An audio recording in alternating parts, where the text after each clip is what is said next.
I'm here with two of my favorite people in the industry. Yeah, right. Exactly. You with the hair. I mean, what can I say? Now we have Mark Graham, and I always forget your name. That's why it says, "Hello, I'm Mark." Yep. That's for him. Yeah, right. For my sake. And Bobby Lehew, Bobby from Oklahoma. How's the weather out there? You get a little breeze? It sucks. It's awful. Feels like hell. Yeah, all right. Well, there you go. And that's why you're out here in Long Beach, okay? Now, you guys have like a packed room for this session talking about, it was on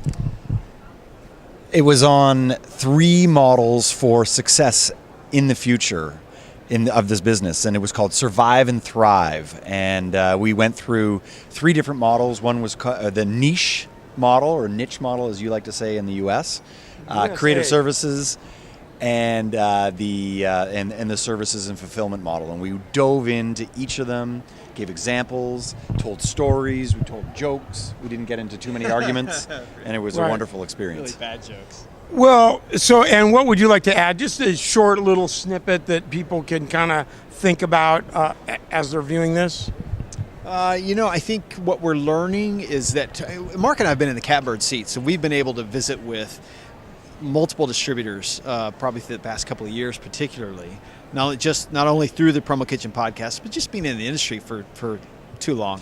Yeah, a lot of great hair. Right. So haircut, that it's given us a good view, at least, to talk with folks. There's so many different business models, and so what we're learning is many of us are trying to lead with what differentiates us in the marketplace, and that helps gain all those businesses. And so what Mark and I just did really was present to everybody just 6 different companies that were leading in their particular space, in their particular field. And a couple of the takeaways, I think, were making sure you do that, making sure you fine tune what are your differentiators so that you can communicate that well to your audience. Was one of the big ones. Right. And so if you weren't at the SAAC Show, and many of you who are watching this, you wouldn't be at the SAAC Show, this is why you go out to these industry events, because you speak around the country, and it just gives you tremendous opportunity to get this content that you won't get anywhere else, right? And I know what Mark's thinking. I didn't do justice to what we talked about this morning. So Mark, go ahead. Tell him what we talked about. Okay, give it a wrap. Come on. That is not true. Well, the one thing that I will add is something, exactly. That one of the things that I thought was really interesting when we were going through the research and the planning of this was this idea of something being core to your business model other than product. Yeah. Okay? So you might look at me and say, Mark, that sounds smart, but...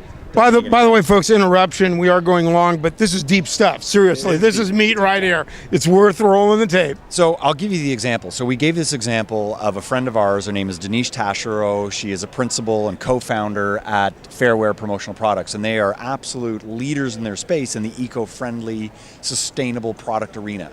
And for them, sustainability is core, and it is at the very epicenter of their business model, and everything revolves around that, from the customers that they choose to pitch, to the suppliers that they choose to source products from, and it is everything to them, and the products are truly secondary to that. So, ergo, sustainability is at the core of their business model. And what we were encouraging people today was to think about their business from kind of a 20,000-foot view and go, listen, sure, we all sell products, but what really drives your business model? What is really different about Jeff Solomon versus Bobby when it comes to selling promotional products? And I think if you really dig deep into it, it is more to do with more than just product. It's something else. And that visual of building this moat around a very loyal customer, and the moat is these particular unique differentiators, this value add that we give lip service to, but we really need to define, is what creates that loyal customer and protects that loyal customer from all these forces that like disintermediation and all of that commodity type stuff. Yeah. Wow.